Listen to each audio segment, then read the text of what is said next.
11월 30일 오늘의 말씀은 고린도전서 15장 20절에서 34절입니다. 그러나 이제 그리스도께서 죽은 자 가운데서 다시 살아나사 잠자는 자들의 첫 열매가 되셨도다.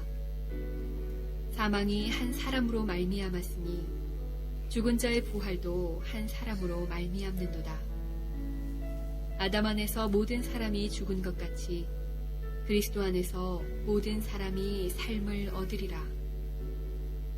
그러나 각각 자기 차례대로 되리니 먼저는 첫 열매인 그리스도요, 다음에는 그가 강림하실 때에 그리스도에게 속한 자요, 그 후에는 마지막이니 그가 모든 통치와 모든 권세와 능력을 멸하시고 나라를 아버지 하나님께 바칠 때라. 그가 모든 원수를 그 발 아래에 둘 때까지 반드시 왕노릇 하시리니 맨 나중에 멸망받을 원수는 사망이니라. 만물을 그의 발 아래에 두셨다 하셨으니 만물을 아래에 둔다 말씀하실 때에 만물을 그의 아래에 두시니가 그 중에 들지 아니한 것이 분명하도다. 만물을 그에게 복종하게 하실 때에는 아들 자신도 그때의 만물을 자기에게 복종하게 하신 이에게 복종하게 되리니 이는 하나님이 만유의 주로서 만유 안에 계시려 하심이라.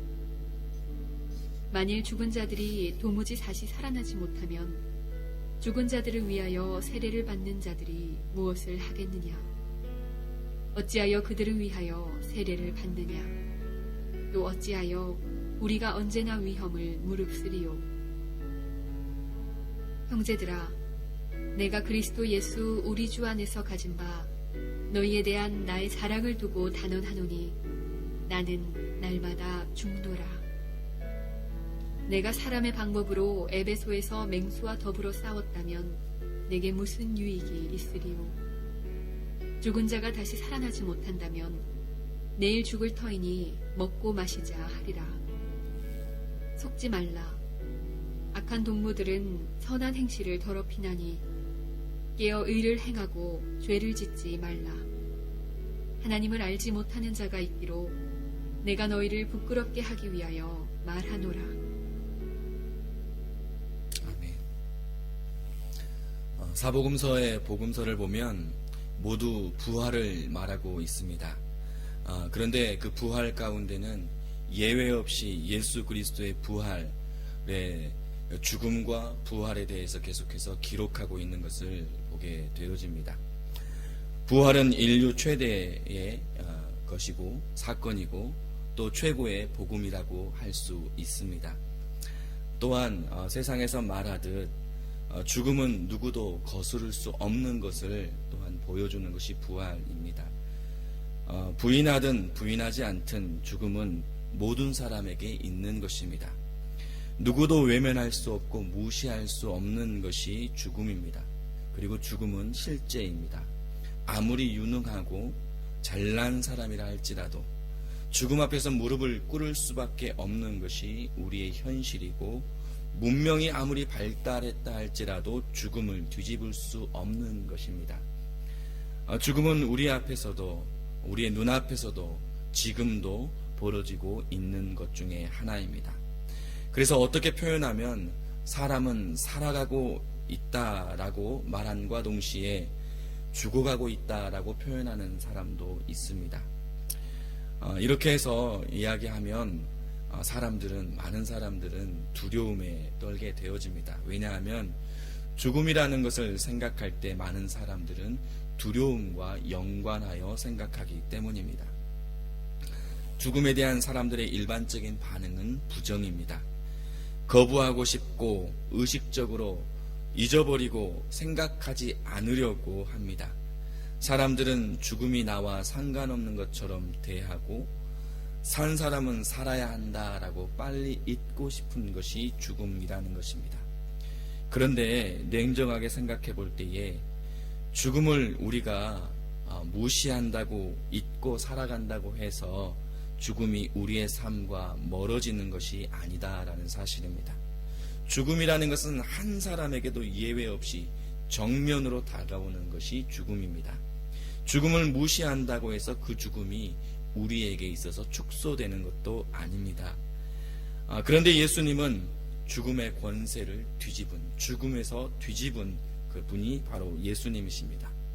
요한복음 11장 25절에 보면 나는 부활이요 생명이다 라고 말씀합니다. 그리고 나를 믿는 자는 죽어도 살겠고 무릇 살아서 나를 믿는 자는 영원히 죽지 아니하리라 라고 말씀합니다. 그래서 사도 바울이 오늘 본문 앞에서 그리스도께서 다시 살아나신 일이 없으면 너희 믿음도 헛될 것이다 라고 이야기하면서 오늘 본문의 이야기는 그러나 이제 그리스도께서 죽은 자 가운데서 다시 살아나서 잠자는 자들의 첫 열매가 되셨다라고 오늘 이야기를 시작합니다.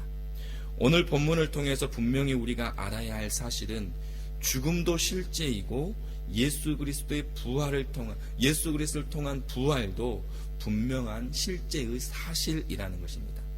죽음도 사실이고 다시 살아나신 것도 사실인 줄 믿습니다. 이것은 우리가 거부한다고 해서 거부되어질 일이 아니고 부정한다고 해서 부정할 것이 아니라 이거는 우리가 거부할 수 없는 것이고 부정할 수 없는 사실입니다. 그렇기 때문에 우리는 이 사실을 믿어야 하는 것입니다. 예수 그리스도의 십자가의 죽음과 부활은 실제이고 우리의 삶 가운데 그 실제가 생명의 능력으로 함께하고 있습니다. 육체로는 죽임을 당하셨지만 다시 부활하셔서 우리를 살리시는 부활의 첫 열매가 되셨습니다. 죽음을 이기시는 그리고 부활의 증인이 바로 예수 그리스도가 되셨습니다. 그래서 우리 그리스도인들에게는 죽음이 끝이 아니라 시작이다라는 이야기가 있습니다. 그리스도인들에게 죽음은 소멸이 아니라 새로운 시작이다라는 것입니다. 그래서 예수 그리스도께서 이야기할 때는 죽었다라고 이야기하지 않고 잔다라고 표현을 쓰신 이유입니다. 끝이라면 잔다라는 표현을 쓸 수 없었을 것입니다. 사도 바울이 말한 부활이 없다면 우리야말로 불쌍한 사람들이다 라는 말은 역설적으로 표현할 수 있을 것 같습니다. 이것은 우리가 부활이 있기에 가장 행복한 사람들이고 부활의 신앙을 믿는 자들이 우리에게 가장 이 땅을 살아가는 행복한 사람들이다 라는 이야기가 되는 것입니다. 그리고 그 증거로 예수 그리스도의 부활이 잠자는 자들의 첫 열매가 되셨다라는 것입니다. 사랑하는 여러분, 우리가 오늘 믿는 예수 그리스도는 부활의 첫 열매가 되셨습니다. 그렇기 때문에 우리는 불쌍한 자들이 아니라 이 땅을 살아간 가장 행복하고 가장 우리에게 우리 확신 있는 기쁨을 소유한 자들인 줄 믿습니다. 그 기쁨과 그 확신을 우리의 소망을 누려가는 저와 여러분이 되실 수 있기를 간절히 소원합니다. 사도 바울은 이렇게 이야기합니다. 어찌하여 우리가 언제나 위험을 무릅쓰리요 라고 이야기하고 31절에서는 나는 날마다 죽노라 라고 고백합니다. 사도 바울이 부활이 없었다면 본인이 복음을 위하여 위험을 무릅쓸 필요도 무릅쓸 어떠한 이유도 없었습니다.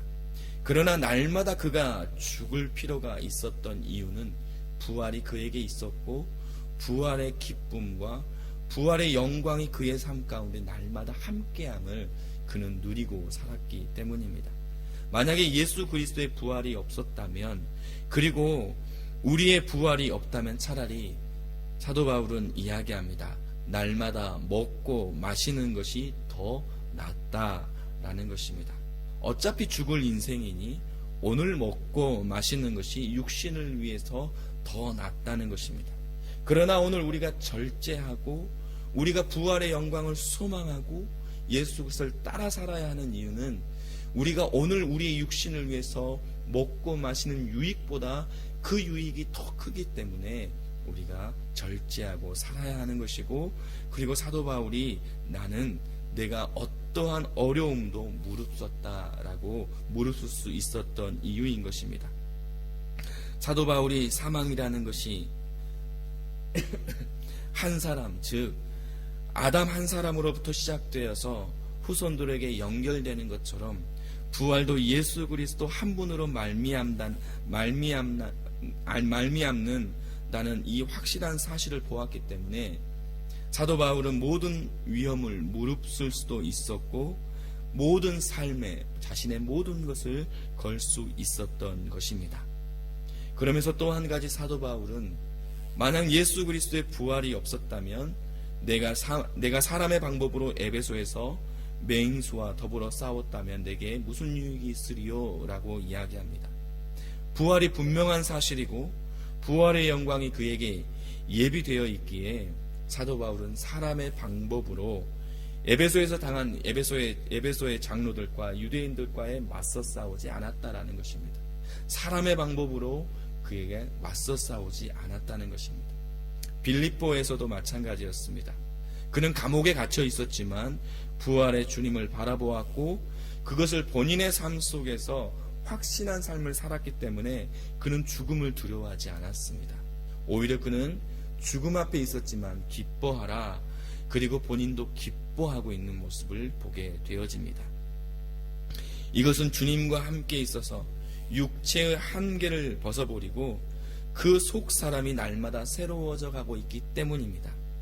이 당당함이 초대교회 성도들에게 있어서는 사자굴 속에서 뜯기면서도 버릴 수 없었던 것이고 평생을 빛을 한 번도 보지 못하면서 카타콤이라는 토굴 속에서 살아가면서도 넉넉히 모든 어려움을 이겨낼 수 있는 힘이 되었던 것입니다. 이러한 모든 이유는 바로 그들 안에 있는 부활의 확신이 있었기 때문입니다. 부활의 확신은 모든 것을 넉넉히 이기는 힘과 능력이 됩니다. 또한 그렇기 때문에 사도 바울은 31절에 나는 날마다 죽노라 라고 이야기합니다. 오늘날 우리는 부활에 대해서 간절히 소망하고 살아갑니다. 부활의 그 믿음이, 부활이 우리 가운데 이루어지기를 우리는 날마다 소망합니다. 그러나 한편으로 부활에 대해서 우리가 소망하면서 살아가지만 우리는 우리가 죽는다는 것은, 그리고 오늘 우리의 삶 속에서 부활이 큰 의미가 있는가 라고 생각할 때가 있습니다. 또 부활이 우리의 삶 속에서 큰 의미로 다가오지가 않은 것처럼 보일 때가 있습니다. 그래서 우리는 어떻게 살아갑니까? 오늘 사도 바울이 이야기한 것처럼 사람의 방법으로 살아가게 되어집니다. 오늘 우리의 방법으로 살아가고 오늘 우리의 방법과 우리의 혈기로 살아가게 되어집니다. 내 자신이 죽지 않습니다. 오히려 더 혈기 왕성하게 살아갈 때가 있습니다. 내가 이렇게 있을 때가 아니지, 내가 지금 이만큼의 혈기가 있는데 내가 이렇게 있어서는 안 되지 하는 것이 오늘 살아가는 우리의 마음입니다. 그런데 사도 바울은 우리에게 이렇게 교훈합니다. 33절 말씀을 다 함께 읽어보겠습니다. 시작. 속지 말라. 악한 동무들은 선한 행실을 더럽히나니. 34절 읽겠습니다. 깨어 의를 행하고 죄를 짓지 말라. 하나님을 알지 못하는 자가 있기로 내가 너희를 부끄럽게 하기 위하여 말하노라. 아멘. 우리의 현실과 삶은 내가 죽으면 안 된다라고 이야기합니다. 더 열심히 살아야 하고 내가 이만큼의 능력이 있는데 어떻게 내가 그걸 포기할 수 있을까? 우리의 혈기가 이렇게 충만한데 세상을 내 힘으로 이겨내려고 합니다. 그러나 오늘 성경은 이야기합니다. 부활의 영광이 있는 자는, 부활의 영광을 누리는 사람에게 속지 말라. 깨어있어 의를 행하고 죄를 짓지 말라라고 이야기합니다. 사랑하는 여러분, 사도 바울의 삶을 통해서 볼 수 있듯이 부활이라는 것이 삶의 실제가 되면 그 삶은 변화가 일어나게 되어 있습니다. 우리의 삶도 마찬가지입니다. 그렇기 때문에 먼저 우리 안에 그 부활에 관한 묻어졌던 믿음이 다시 한번 회복되어지실 수 있기를 축복합니다. 날마다 우리를 넘어뜨리려고 하는 어둠의 세력들은 우리가 우리의 방법과 고집대로 살아가도록 합니다. 우리의 혈기대로 살아가도록 합니다. 내 힘으로 살아가도록 합니다. 내가 직접 맞서 싸우고 혈기를 부리도록 합니다. 그러나 사도 바울은 그것이 내게 무슨 유익이 있으리요? 그리고 그리스도에게 무슨 유익이 있으리요? 라고 이야기합니다. 그렇다면 오늘 저와 여러분에게 유익이 되는 삶이 무엇일까요? 오늘 저와 여러분들이 유익이 되는 삶을 따라 살아야 하는데 그 유익이 되는 삶, 그것은 우리의 열심으로 살아가는 것이 아닙니다. 오늘 열심으로 살아가는 내 방법대로 살아가는 것은 이 땅에 유한한 것입니다. 그러나 부활의 소망으로 오늘을 살아가는 것은 우리의 방법으로 맞서 싸우지 않아도, 우리의 혈기를 부리지 않아도 영원한 생명을 누릴 수 있는 승리를 누릴 수 있게 될 줄 믿습니다. 오히려 그 안에 더 큰 유익이 있고 그리스도의 승리를 나의 것으로 누리게 될 줄 믿습니다. 그러므로 부활의 첫 열매가 되시고 죽음을 이기시는, 어둠을 이기시는 예수 그리스도의 이김, 예수 그리스도의 승리하심을 우리가 다시 한번 바라보며 오늘 우리의 삶 속에 우리의 방법으로 살아가는, 우리의 유익을 구하는 것이 아니라 주 안에 있는 유익을 따라 영원한 승리를, 참된 승리를 누려가시는 저와 여러분의 삶이 되시기를 주님의 이름으로 축원합니다. 기도하시겠습니다.